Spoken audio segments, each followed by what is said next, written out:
So hello friends, welcome to my YouTube channel mister बिबल्स nursing. तो आज हम एक नई सीरीज शुरू करने वाले हैं जो कि नॉरसेट 2023 एंड यूपी यूएमएस का जो एग्ज़ाम होने वाला है तो उसके लिए बहुत ही ज़्यादा इम्पॉर्टेंट है। तो आप सभी प्लीज़ चैनल को सब्सक्राइब कर दीजिए, वीडियो को लाइक कर दीजिए। तो जिसने अभी तक चैनल को सब्सक्राइब नहीं किया प्लीज़ सबसे पहले सब्सक्राइब कर दीजिए। इस चैनल पर हम नॉरसेट के रिगार्डिंग एंड जो भी नर्सिंग एग्ज़ाम्स आएंगे उनके रिगार्डिंग जो भी लेटेस्ट इन्फॉर्मेशन आएगी, जो भी वैकेंसीज आएगी, हम सबसे पहले आप सभी तक पहुंचा देंगे। ठीक है, सो प्लीज़ चैनल को सब्सक्राइब कर दीजिए, वीडियो को लाइक कर दीजिए एंड शेयर कर दीजिए। तो जो हमारा सबसे पहला जो मोस्ट इम्पॉर्टेंट क्वेश्चन है, तो ऐसा क्वेश्चन आपको नॉरसेट के एग्ज़ाम में देखने को मिला था इन 2019 में ऐसा क्वेश्चन आया था। तो कई बार ऐसा क्वेश्चन फिर से रिपीट हो जाता है, तो हम देख लेते हैं। तो मोस्ट पोटेंट एनेस्थेटिक गैस, ठीक है। तो सबसे पहले जो पोटेंट का मीनिंग होता है सबसे स्ट्रॉन्ग, ठीक है। तो सबसे स्ट्रॉन्ग जो इनमें से कौन सी एनेस्थेटिक गैस, उन्होंने कुछ एनेस्थेटिक गैस आपको दी हुई है, तो इनमें से सबसे स्ट्रॉन्ग एनेस्थेटिक गैस कौन सी होगी।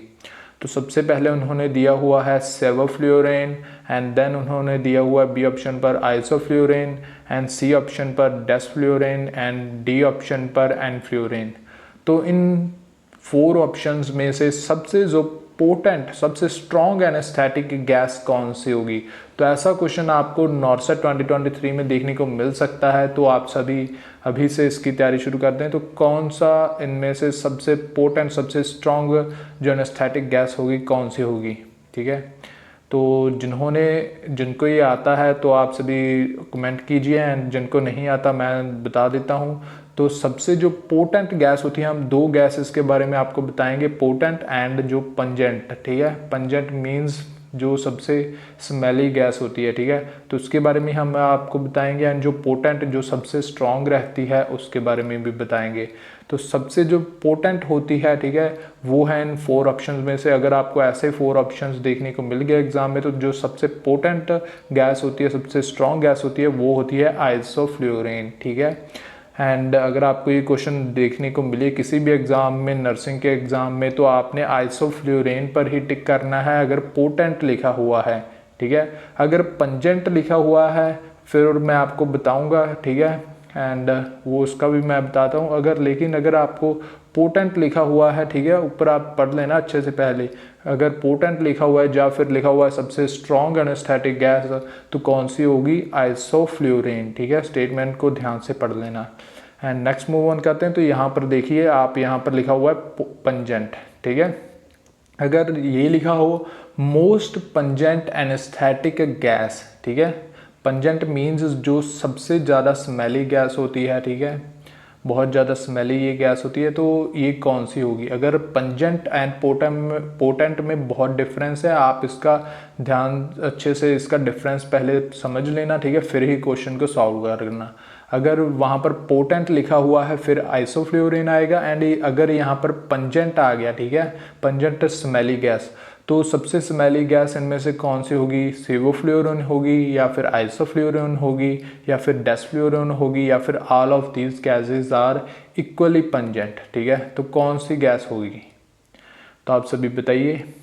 तो ऐसे क्वेश्चंस भी आपको नॉरसेट 2023 में देखने को मिल सकते हैं, एंड इसका जो करेक्ट आंसर होगा वो होगा डेसफ्लुरेन, ठीक है।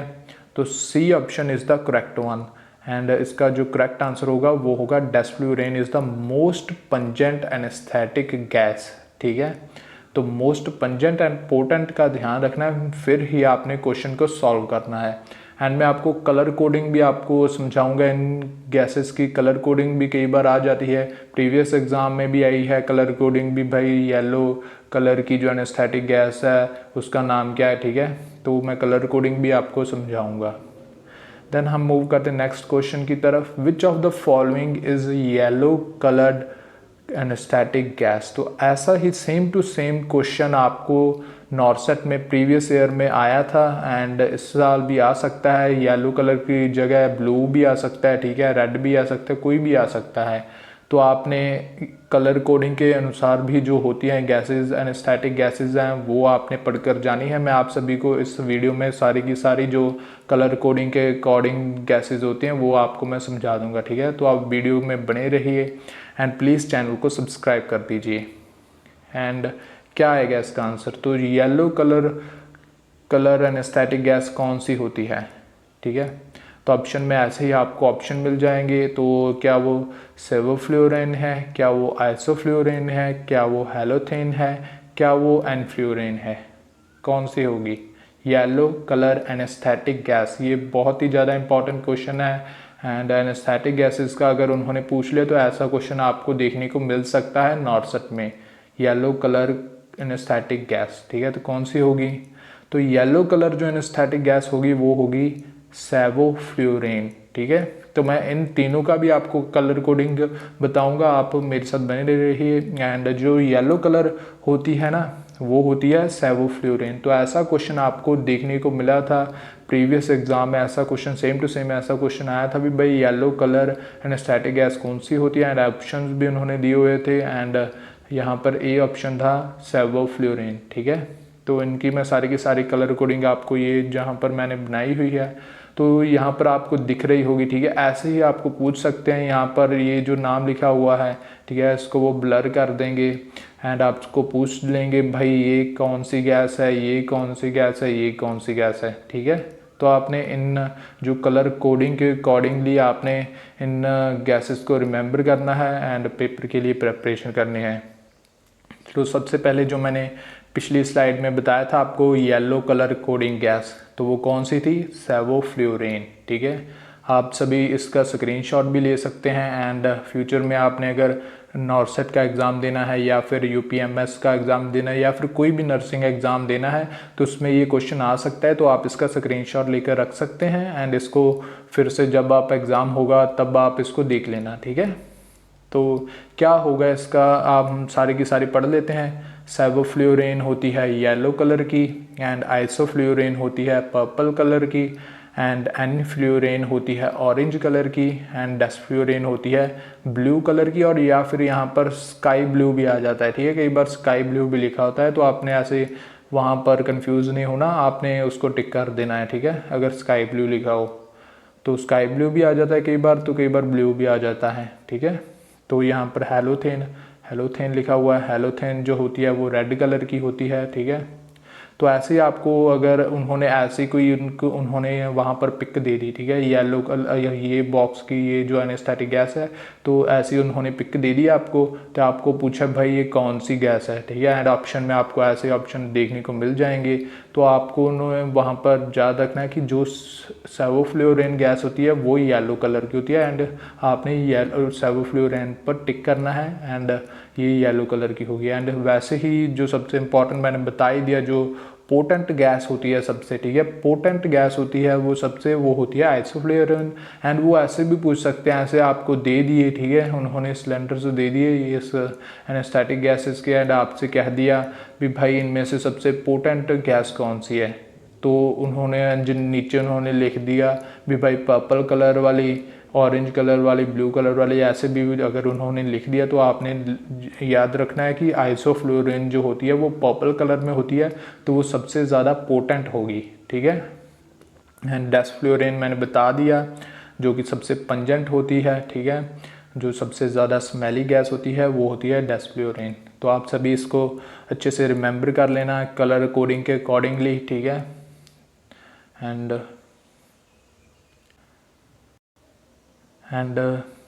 तो अगर आपको वीडियो प्लीज़ अच्छी लग रही है, तो मैंने बहुत मेहनत किया इस वीडियो को बनाने के लिए, सब कुछ मैंने खुद किया है, तो प्लीज़ आप चैनल को सब्सक्राइब कर दीजिए अगर आपने अभी तक सब्सक्राइब नहीं किया, एंड वीडियो को लाइक कर दीजिए। इस चैनल पर हम जो भी नर्सिंग के एग्ज़ाम्स आएंगे उसके रिलेटेड हम इम्पॉर्टेंट क्वेश्चंस आपको समझाएंगे एंड आपको बताएंगे, एंड जो भी इंपॉर्टेंट क्वेश्चन होंगे सारे के सारे नर्सिंग के एग्ज़ाम के रिलेटेड, तो सारे के सारे हम यहाँ पर सॉल्व करने की कोशिश करेंगे। एंड तो यहाँ पर एक आसान सा क्वेश्चन ले लेते हैं हम, which blood group is known as universal donor, ठीक है। तो ऐसे आपको ऑप्शन दिख सकते हैं। जैसे कि ऐसा भी जो इजी क्वेश्चन है आपको नॉर्सेट में देखने को मिल सकते हैं, जैसे कि इस बार आया था भाई बीपी कितना होता है, ठीक है, नॉर्मल अडल्ट पर्सन में, ठीक है, 1/20/80, ठीक है। तो ऐसे भी आपको क्वेश्चंस वहाँ पर देखने को मिल सकते हैं। तो आपने जो इजी क्वेश्चन है उसको भी आपने रिमेंबर रखना है, ठीक है। ये नहीं कि आप इजी क्वेश्चन ही भूल जाओ, क्योंकि कई बार मैंने देखा है कि लोग, काफ़ी ज़्यादा लोग बीपी को भी गलत कराते हैं, ठीक है, बीपी की वैल्यू को भी गलत कराते हैं। तो आप सभी ने इसका ध्यान रखना है। तो यहाँ पर दिया हुआ है blood group is known as universally recipient, universally donor, ठीक है। तो जो डोनर ग्रुप है वो कौन सा होगा, तो क्या वो ओ नेगेटिव होगा, ओ पॉजिटिव होगा, ए नेगेटिव होगा, ए पॉजिटिव होगा। तो ये तो सभी को पता ही है कि जो यूनिवर्सल डोनर है तो वो होगा ओ नेगेटिव। अगर किसी को नहीं पता तो भाई वो ओ नेगेटिव है, ठीक है। एंड अगर उन्होंने पूछ लिया अभी यूनिवर्सल रिसेपेंट ग्रुप कौन सा है, ठीक है, डोनर की जगह पर आ गया यूनिवर्सल रिसेपेंट ग्रुप कौन सा है, तो आपने वहाँ पर लिख देना है ए बी पॉजिटिव, ये है यूनिवर्सल रिसेपेंट ग्रुप, ठीक है। देन मूव ऑन करते हैं नेक्स्ट स्लाइड पर। तो विच of the following is not an adverse effect of morphine, ठीक है। तो आपने इस बात का ध्यान रखना है, यहाँ पर नॉट लगा हुआ है। तो जब भी आप एग्ज़ाम दे रहे हो आपने स्टेटमेंट को अच्छे से पढ़ना है, वहाँ पर नॉट लिखा हुआ है या नहीं लिखा हुआ, ट्रू फॉल्स लिखा हुआ है, एक्सेप्ट एग्जैक्ट लिखा हुआ है या नहीं लिखा हुआ, ठीक है। तो इस बात का ध्यान रख रहे ही आपने नेक्स्ट जो ऑप्शन है उसको पढ़ना है एंड क्वेश्चन को सॉल्व करना है। तो इन्होंने पूछा हुआ है कि जो एडवर्स इफेक्ट है, ठीक है, कौन सा एडवर्स इफेक्ट है जो नहीं है मॉर्फिन का, ठीक है। बाकी सारे के सारे इसमें 3 जो हैं वो हैं, लेकिन एक जो है वो एडवर्स इफेक्ट नहीं है, ठीक है। तो कौन सा होगा, euphoria, nausea, dizziness, respiratory stimulation, ठीक है। तो कुछ लोगों को पता लग गया होगा भाई इसका आंसर क्या है, एंड जिनको नहीं पता तो भाई वो डी आंसर है, ठीक है। क्योंकि मॉर्फिन का एडवर्स इफेक्ट होता है रेस्पिरेटरी डिप्रेशन, ठीक है। आप सभी को पता होगा कि जब भी हम मॉर्फिन एडमिनिस्टर करते हैं पेशेंट को, ठीक है, जब भी हम मॉर्फिन देते हैं ना पेशेंट को, तो उसका रेस्पिरेटरी रेट हमने मॉनिटर करना होता है, ठीक है। तो मॉर्फिन के ओवरडोज से रेस्पिरेटरी जो डिप्रेशन वो हो सकता है। तो इन्होंने यहाँ पर लिखा हुआ है रेस्पिरेटरी स्टिमुलेशन, ठीक है। तो it's not a adverse effect of morphine, ठीक है। तो ये क्वेश्चन काफ़ी ज़्यादा इंपॉर्टेंट है, ये प्रीवियस एग्जाम में भी आया था, इस साल भी आ सकता है। देन मूव ऑन करते हैं नेक्स्ट क्वेश्चन की तरफ। तो fertilisation takes place in which of the following part, ठीक है। जो फर्टिलाइजेशन होती है वो किस पार्ट में होती है, तो ऐसा क्वेश्चन भी कई बार एग्जाम में पूछा गया है, इस साल भी पूछा जा सकता है। तो देख लेते हैं। तो ए में इन्होंने लिखा हुआ है सर्विक्स, बी में इन्होंने दिया हुआ है यूट्रस, सी में इन्होंने दिया हुआ है फ्लोपियन ट्यूब, डी में इन्होंने दिया हुआ है ओवरी। तो किस पार्ट में फर्टिलाइजेशन होगी, तो the correct answer is C, fallopian tube में फर्टिलाइजेशन होती है, ठीक है।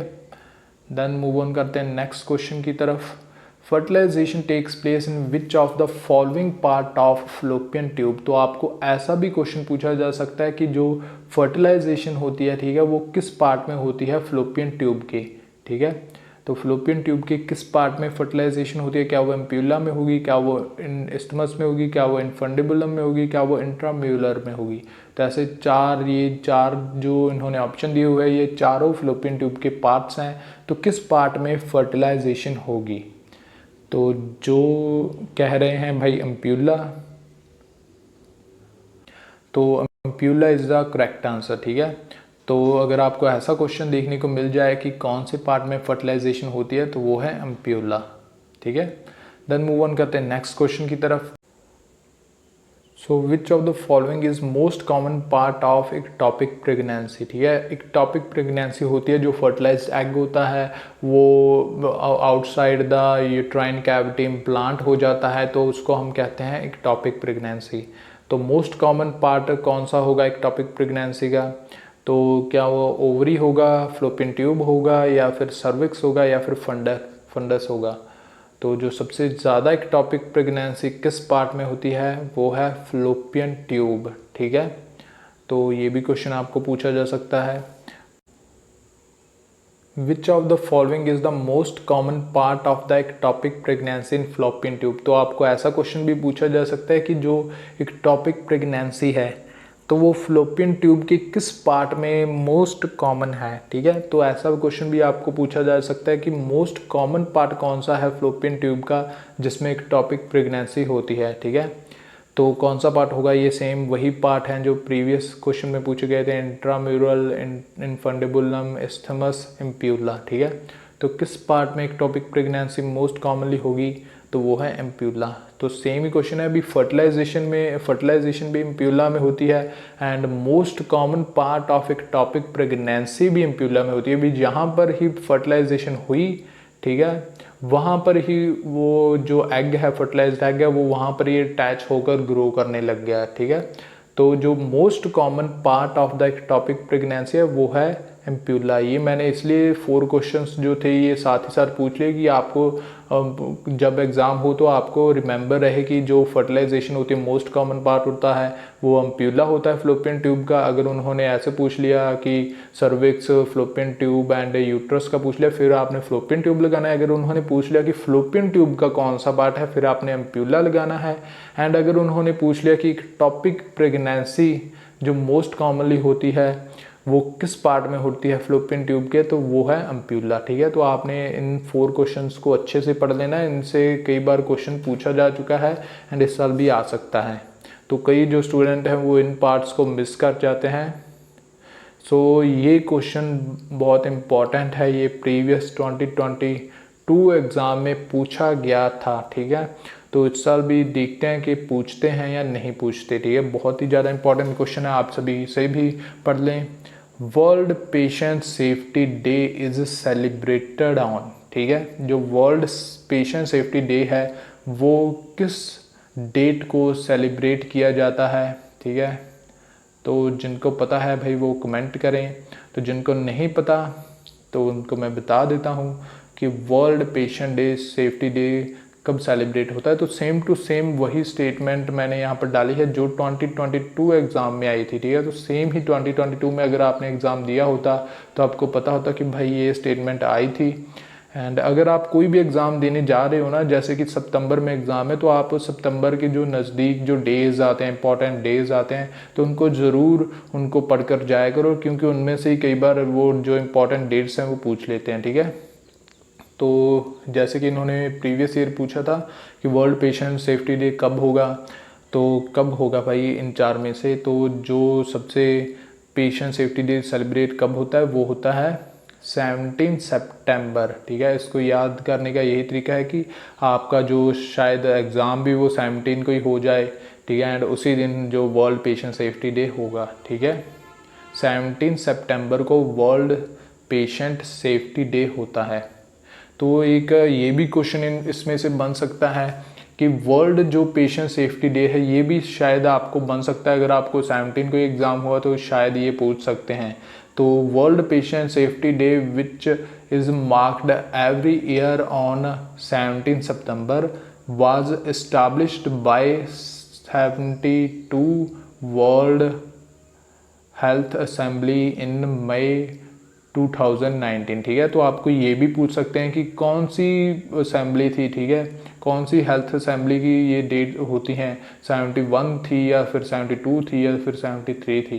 तो आपने ये भी रिमेंबर करना है कि 72 जो मीटिंग हुई थी वर्ल्ड हेल्थ असेंबली की, ठीक है, तो उसमें जो इन्होंने ये 17 सितंबर को जो इन्होंने डे लॉन्च किया पेशेंट सेफ्टी डे, तो इन्होंने उस जो 72 वर्ल्ड हेल्थ असेंबली हुई थी तो उसमें इन्होंने ये पेशेंट सेफ्टी डे इस्टाब्लिश किया था, ठीक है। एंड आपको इसमें से ये भी क्वेश्चन पूछा जा सकता है कि किस ईयर में ये पेशेंट सेफ्टी डे जो इस्टाब्लिश किया गया, या फिर किस मंथ में ये पेशेंट सेफ्टी डे इस्टाब्लिश किया गया, ठीक है। तो आपने इसका भी ध्यान रखना है कि जो पेशेंट सेफ्टी डे है वो 2019, ठीक है, 2019 को इस्टाब्लिश किया गया एंड उसकी जो डेट है वो है 17 सितंबर, ठीक है। तो ऐसा क्वेश्चन शायद इस बार आ सकता है, बहुत ही ज़्यादा इंपॉर्टेंट क्वेश्चन है, तो आप इसको भी रिमेंबर कर लेना, ठीक है। जो ये 3 डेट्स हैं जो मोस्ट इंपॉर्टेंट डेट्स हैं, ठीक है, तो ये 3 ही हैं, ठीक है, ये 17 सितंबर, 72nd world health assembly in May 2019, ठीक है। तो अगर आपको वीडियो अच्छी लगी तो प्लीज़ चैनल को सब्सक्राइब कर देना एंड वीडियो को लाइक कर देना। तो यहाँ पर आपको दिख रही होगी कट ऑफ की वीडियो, उसको क्लिक कीजिए एंड आप अपनी कैटेगरी के अकॉर्डिंग अपनी कट ऑफ देख सकते हो। एंड यहाँ पर आपको मेरे चैनल का लोगो शो हो रहा होगा, उसको क्लिक कीजिए एंड चैनल को सब्सक्राइब कर दीजिए। So thank you for watching this video. Please subscribe my YouTube channel for latest updates.